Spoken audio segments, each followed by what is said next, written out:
Hey, so let me talk a little bit about the dead rod that we're using out here on Red Lake.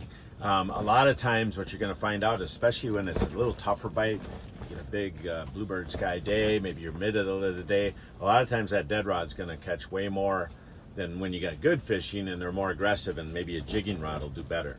So what we're using for this, first of all, I'll show you the setup.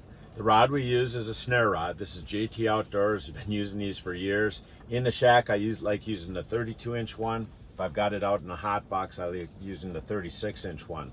I've got 8-pound test fire line on there and an 8-pound test fluorocarbon leader, about a 3-foot leader.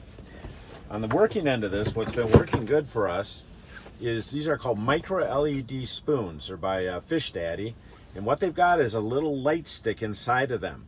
And this one happens to be flashing a little bit of pink. The spoon itself is actually red and black.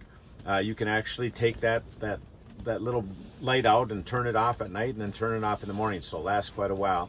I like to take the treble hook that it comes with off of the spoon, and then I add just a little bit of a, here we got an inch, I might go all the way out to 2 or even 3 inches.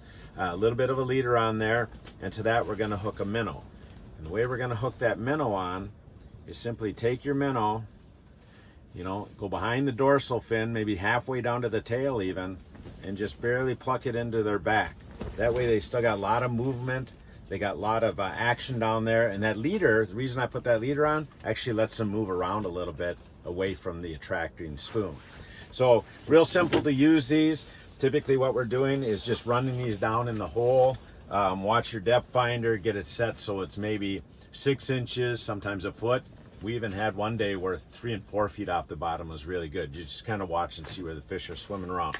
But you set that up, you put it down there in a rod holder, and basically let the rod do its thing. When a fish bites, that super limber tip, we'll let it take it down, grab the rod, set the hook. That strong backbone's going to drive the hooks in, and you got yourself a dead rod snare walleye.